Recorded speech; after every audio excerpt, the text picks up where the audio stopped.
Hello friends, welcome. இந்த வீடியோவில் நம்ம எப்படி வந்துட்டு சிக்கன் பிரியாணி செய்கிறதுன்னு தான் பார்க்க போகிறோம். சிக்கன் பிரியாணி வந்து பிரியாணி பாட்டில் செய்ய போகிறோம். ப்ரெஷர் குக்கரில் இல்லைங்க, பிரியாணி பாட். எண்ணெய் வந்து காஞ்சதுக்கப்புறம் இந்த பொருளெல்லாம் போட்டு நம்ம தாளிக்க போகிறோம். கடுகு தாளிக்காமல் நம்ம பிரியாணி தாளிக்கிறதுனால நம்ம இந்த பிரியாணி பவுடர் மசாலா தேவையான பொருள் எல்லாத்தையும் நம்ம வந்து தாளிக்கிறதுக்கு யூஸ் பண்ண போகிறோம். கடல் பாசி, சோம்பு, பட்டை, கிராம்பு, பிரிஞ்சி இலை இதெல்லாம் வந்து நல்லா பொரிஞ்சு வரணும். எண்ணெய் நல்லா காஞ்சதுக்கப்புறம் இந்த இந்த ஏலக்காய் இதெல்லாம் வந்துட்டு நல்லா பொரிய விட்டுருங்க. நல்லா வந்து பொரியிற ஸ்மெல் வந்ததுக்கப்புறம் நம்ம வந்து பெரிய வெங்காயம், பச்சை மிளகா வந்து தாளிக்கிறதுக்கு போடுறோம். பெரிய வெங்காயம் வந்து உங்களுக்கு தேவைக்கேற்ற மாதிரி எடுத்துக்கோங்க. போடணும்னு அவசியம் கிடையாது. நிறையா பேர் போடாமையும் யூஸ் பண்ணுவாங்க. ஆனால் போட்டு சமைச்சு பாருங்கள், அதோட டேஸ்ட்டே வந்து டிஃப்ரெண்ட்டாக தான் இருக்கும். அதுக்கப்புறம் வந்துட்டு பச்சை மிளகா போட்டிருக்கோம் பார்த்துக்கோங்க. சின்ன வெங்காயம் வந்து இப்போ நம்ம மிக்சியில் வந்து கொஞ்சமாக வந்து க்ரஷ் பண்ணி அதையும் வந்து தாளிக்கும் போது சேர்த்திக்குவோம்.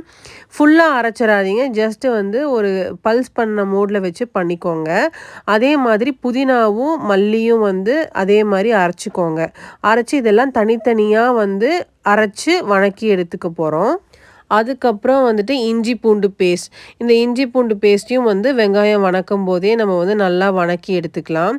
ஸோ அப்போ தான் வந்துட்டு உங்களுக்கு அந்த ஸ்மெல் வந்து ஃப்ளேவர் வந்து ரொம்ப நல்லா சூப்பராக இருக்கும்.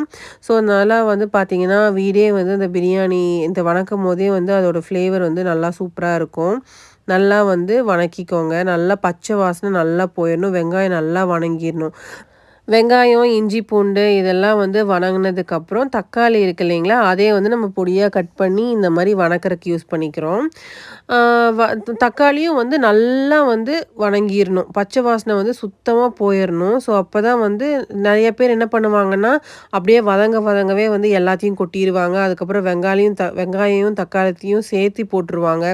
அந்த மாதிரிலாம் போடாமல் தனித்தனியாக வதக்கும் போது தான் வந்து நமக்கு அந்த ஃபுல் ஃப்ளேவர் வந்து நமக்கு கிடைக்கும். அதே மாதிரி தக்காளி, வெங்காயம் வந்து ஈஸியாக வணங்குறதுக்கு ஒரு சின்ன டிப் சொல்கிறேன். கொஞ்சமாக வந்து உப்பு இருக்கு இல்லைங்களா, உப்பை வந்து சேர்த்துக்கிட்டிங்கன்னா அது வந்து சீக்கிரமாக வந்து வணங்கிரும். அதுக்கப்புறம் நம்ம வந்து சிக்கன் இருக்கு இல்லைங்களா, கழுவி வச்சுருக்க சிக்கன், இது வந்து நாங்கள் தோலோடு வந்து சிக்கன் வாங்கியிருந்தோம். ஸோ சிக்கன் பிராய்லர் சிக்கன் தான், நாட்டுக்கோழி கிடையாது. அதை வந்து நீங்கள் தோலோடு வாங்கி சமைச்சு பாருங்கள். இன்னுமே வந்து டேஸ்ட் வந்து நல்லா என்ஹான்ஸ் பண்ணி கொடுக்கும். நார்மல் பிராய்லர் சிக்கன் தான், ஆனால் தோலோட வெட்டும் போதே வந்து கேட்டிங்கன்னா தான் தருவாங்க. அதையும் போட்டுட்டு உப்பு போட்டு நல்லா கலந்துக்கணும். அந்த முழு கோழியை வந்துட்டு நம்ம வாட்டி இந்த மாதிரி வந்து மஞ்சத்தூளில் வாட்டி வந்து தந்திருக்காங்க. ஸோ இது வந்து நாட்டுக்கோழி கிடையாது, நம்ம பிராய்லர் சிக்கன் தான்.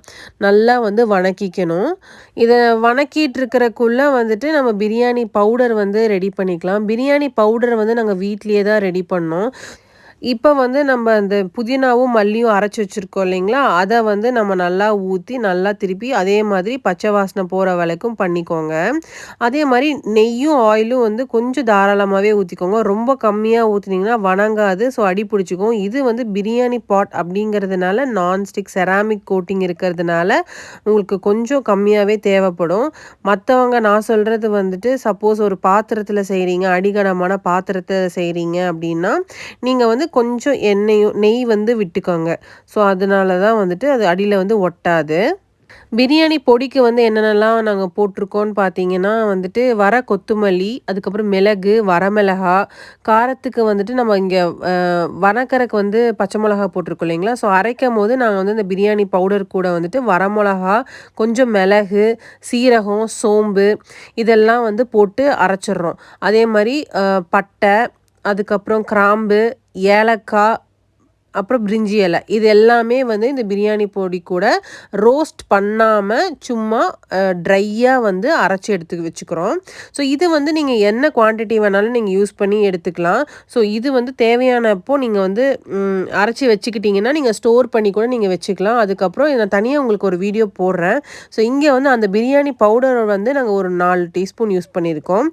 நீங்கள் கடையில் வாங்கின பிரியாணி பவுடர் இருந்தால் கூட நீங்கள் அதை யூஸ் பண்ணிக்கலாம். அதே மாதிரி தயிர் ஒரு 4 டீஸ்பூன் வந்து தயிர் யூஸ் பண்ணிக்கிறோம். தயிர், எலுமிச்சம்பழம் எல்லாமே வந்து ஒரு பிரியாணிக்கு வந்து நல்ல ஒரு சுவைய குடுக்கும். ஸோ, அதனால வந்துட்டு இதில போட்டிருக்க எதையுமே வந்து மிஸ் பண்ணாதீங்க. ஸோ, ஈஸியா சுலபமா செஞ்சிரலாம். நாங்க நெறையா பேருக்கு செய்யறதுனால, இது நாங்க அன்னைக்கு ஒரு கெட் டுகெதர் வச்சிருந்தோம். ஸோ, அதில வந்து 10 பேருக்கு நாங்க பிரியாணி சமைக்கிறதுனால, வணங்குறதுக்கெல்லாம் கொஞ்சம் லேட் ஆகுது.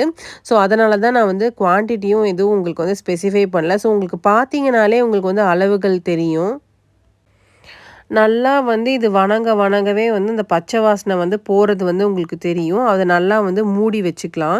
ஸோ வந்து அந்த மூடி வைக்கும்போது அந்த எசன்ஸ் எல்லாமே வந்து யூஸ் பண்ணி அந்த சிக்கன் வந்து நல்லா வெந்துரணும். சிக்கன் வந்து ஓரளவுக்கு நல்லாவே வந்து வேகுற வரைக்கும் இத வந்து நல்லா மூடி வச்சுக்கோங்க. ஒரு 15லேருந்து 20 நிமிஷம் ஆகும்னு வச்சுக்கோங்களேன். ஒரு நார்மலான ஒரு பிராய்லர் சிக்கன் வந்து வேகறக்கு அவ்வளோதான் நேரம் தான் ஆகும். ஸோ குக்கர் வேணுங்கிற அவசியம் கிடையாது. இதெல்லாம் வந்து வணங்குற நேரத்தில வந்துட்டு நீங்க அரிசி வந்து அளவ வந்து ஊற வச்சுக்கோங்க. அதே மாதிரி நீங்க ஏதாவது சிக்கன் அதுக்கு முன்னாடி கிரேவிக்கு, குழம்புக்கு அந்த மாரி வந்து தனியா வேக வச்சு எடுத்திருப்பீங்கள்ல, அந்த தண்ணி வந்து ஸ்டாக் வாட்டர்ன்னு சொல்லுவோம் இல்லைங்களா? அது இருந்ததுன்னா இந்த பிரியாணி செய்றக்கு யூஸ் பண்ணிக்கோங்க. கடையிலலாம் நல்ல ஒரு டேஸ்ட்டு ஒரு இது குடுக்குது இல்லைங்களா? அதெல்லாம் வந்து இது யூஸ் பண்றதுனால தான் வந்து நமக்கு தெரியுது.